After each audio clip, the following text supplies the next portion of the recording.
Insulting Genghis Khan's diplomats. One of history's most destructive military campaigns began with a dispute that could have been avoided. In the early 1200s, Genghis Khan and the Khwarezmian Empire were officially at peace and had even fought against common enemies.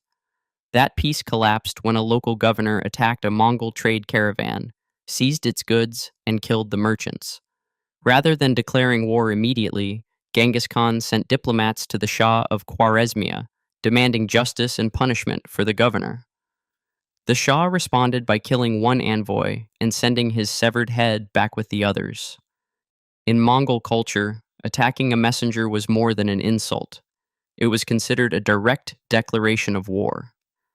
Genghis Khan responded to the insult with a massive invasion. Mongol forces swept through Khwarezmian territory, destroying major cities, defeating its armies, and eventually wiping out the empire. Even conservative estimates suggest that millions of people died during the campaign. The destruction did not end there. Mongol armies continued westward into Persia, the Middle East, and parts of Europe. At the time, Genghis Khan was already focused on a major war in China, meaning conflict with Khwarezmia may not have been part of his original plans. By killing the Mongol ambassador instead of apologizing and punishing the governor, the Shah may have unintentionally triggered one of the most devastating military campaigns in human history. The nuclear bear. The world came dangerously close to nuclear war during the Cuban Missile Crisis, yet the incident remains largely unknown. Around midnight, a guard at a U.S. military base in Duluth spotted an unidentified figure climbing over the perimeter fence. Military officials feared that a Soviet nuclear attack might begin with sabotage against American bases.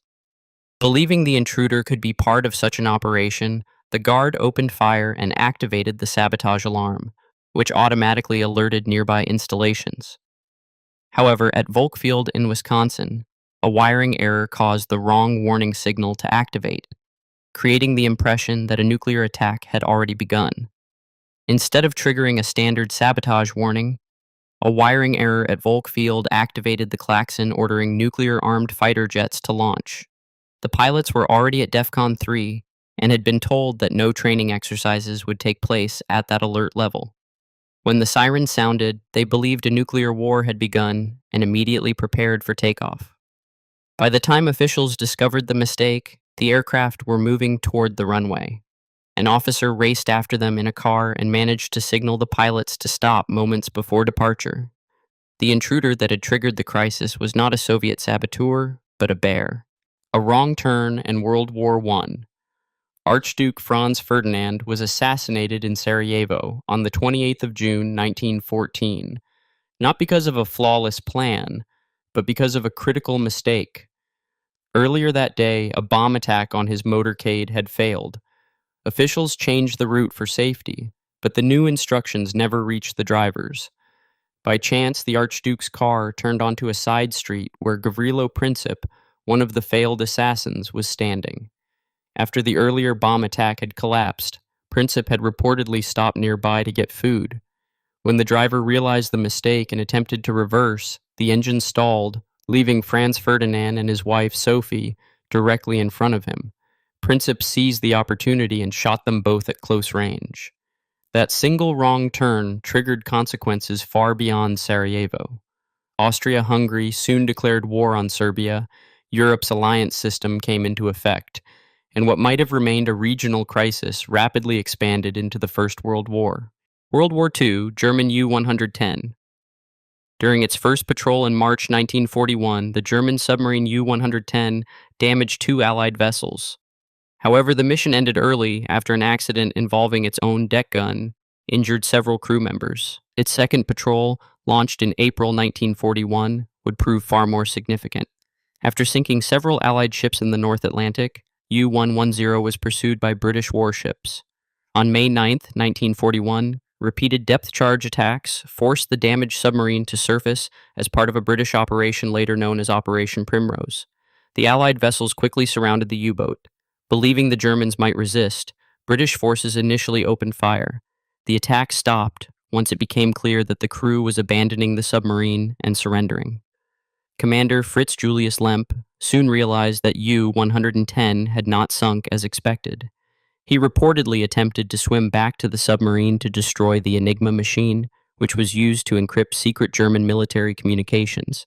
However, he disappeared in the water, and the exact cause of his death remains unknown. British sailors then boarded the abandoned submarine and recovered the Enigma machine, along with several important codebooks. The captured material gave codebreakers at Bletchley Park a major advantage in reading German naval messages. To keep the discovery hidden, the British allowed U-110 to sink and made it appear that all of its secret equipment had gone down with it. Thomas Midgley Jr.'s fuel. In 1921, while working for General Motors, Thomas Midgley Jr. discovered that adding tetraethyl lead, or TEL, to petrol could reduce engine knocking. Despite early factory workers suffering hallucinations, severe illness, and even death from lead exposure, the fuel was aggressively promoted and soon became widely used around the world. Later, Midgley helped develop Freon, one of the first chlorofluorocarbons used as a safer refrigerant. It was highly effective and eventually appeared in refrigerators, aerosol sprays, and other products. Decades after his death, however, scientists discovered that CFCs were damaging the ozone layer, leading to international restrictions and eventual bans on their use. At the time, Midgley's inventions appeared to be clever solutions to major industrial problems, yet both caused enormous environmental and public health damage. One historian later argued that Midgley had affected Earth's atmosphere more than any other individual in history. In 1944, after polio left him severely disabled, Midgley designed a system of ropes and pulleys to help move himself in and out of bed. The invention ultimately proved fatal when he became trapped in the device and was strangled. Although his death was officially considered accidental, some accounts have suggested it may have been suicide. Byzantine refusal of engineer Orban. In 1452, Orban, a skilled Hungarian engineer and metal founder, offered his services to Byzantine Emperor Constantine XI. However, the weakened empire lacked the money and resources needed to support his ambitious designs. After being rejected, Orban approached Ottoman Sultan Mehmed II, who was preparing to conquer Constantinople.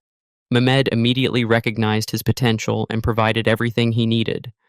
Within 3 months, Orban constructed the basilic, an enormous cannon so heavy that 60 oxen were required to transport it. The weapon played an important role in the Ottoman siege of Constantinople in 1453, contributing to the fall of the Byzantine Empire after more than 1,000 years. The Four Pests Campaign. The Four Pests Campaign was one of the earliest major initiatives introduced during Mao Zedong's Great Leap Forward.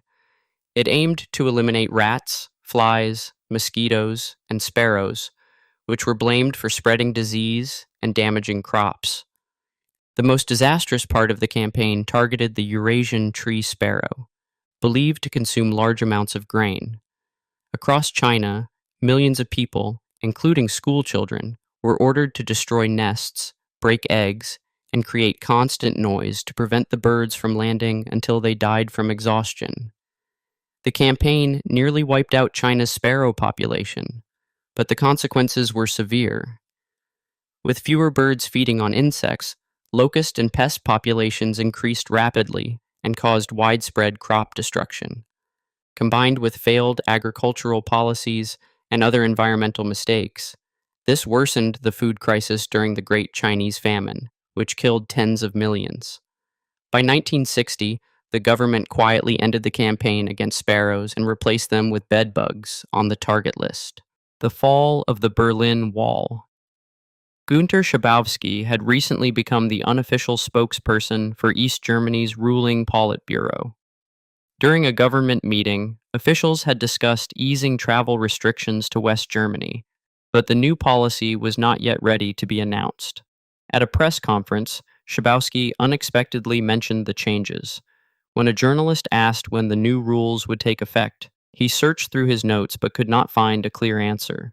He then replied, "As far as I know, immediately." That single statement created confusion and set the fall of the Berlin Wall in motion. Believing the border had opened for the first time in 28 years, thousands of East Berliners rushed toward the Berlin Wall. The guards had received no clear instructions, but they had also heard Schabowski's announcement, Unable to control the growing crowds, they eventually opened the gates and allowed people to cross. The moment quickly became a historic celebration. East and West Berliners climbed the wall, embraced one another, and crossed the border freely. By around 11:30 p.m. on November 9th, 1989, the Berlin Wall had effectively begun to fall. Whether Schabowski made an honest mistake or acted deliberately remains debated. Germany's D-Day decisions. In the months before D-Day, German commanders disagreed over where the Allied invasion would take place. Field Marshal Gerd von Rundstedt expected the main assault at Pas-de-Calais, the shortest route between Britain and France. Erwin Rommel also viewed Calais as the most likely target, but warned that the Allies could strike elsewhere, including Normandy. Hitler failed to commit fully to either defensive strategy. He divided Germany's armored divisions, leaving some too far inland to support Rommel quickly, yet too close to serve as the powerful mobile reserve Rundstedt wanted. As a result, neither commander received the forces needed for his plan. At the same time, Operation Fortitude convinced German leaders that Calais remained the true invasion target, even after Allied troops began landing in Normandy. Even after Allied forces landed in Normandy on June 6, 1944, Hitler and several German commanders believed the attack might be a diversion.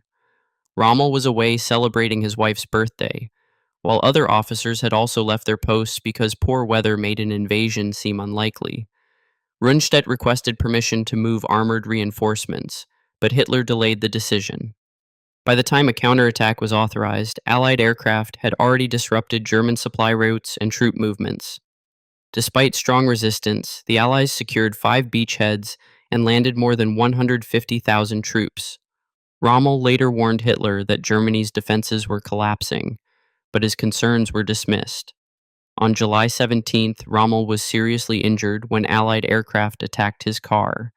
With German leadership divided and its response badly delayed, the opportunity to stop the invasion had been lost. Constantine V's trust. In 774, Byzantine Emperor Constantine V launched an unsuccessful military campaign against Bulgaria. Despite the defeat, he still held a major advantage. A network of spies inside the Bulgarian court at Pliska was secretly providing him with valuable intelligence. The Bulgarian ruler, Telerig, soon realized that Constantine appeared to know every move he planned. Suspecting that his court had been infiltrated, Telerig devised a clever trap. He sent Constantine a message claiming that he wanted to defect to Constantinople and asked for the names of the Byzantine agents in Pliska so they could protect him during his escape. Constantine trusted the request and revealed the identities of his spies. Telerig had no intention of defecting. Once the names were received, he ordered every agent to be executed, destroying the Byzantine spy network in a single move. Operation Barbarossa. Operation Barbarossa, launched by Nazi Germany in June 1941, became one of the greatest military miscalculations of the Second World War. German leaders expected the Soviet Union to collapse within weeks, but the invasion instead created the largest and deadliest front of the conflict. At first, German forces advanced rapidly, surrounding and capturing hundreds of thousands of Soviet troops near Kyiv and the Sea of Azov. By late 1941, they had reached the outskirts of Leningrad and Moscow. However, severe winter conditions, overstretched supply lines, fierce Soviet resistance, and poor planning gradually brought the offensive to a halt.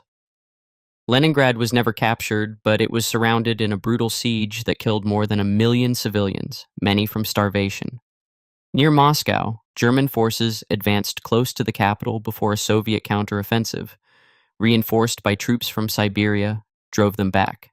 By the end of 1941, Germany had suffered more than 800,000 casualties, and Hitler responded by taking greater personal control of military decisions.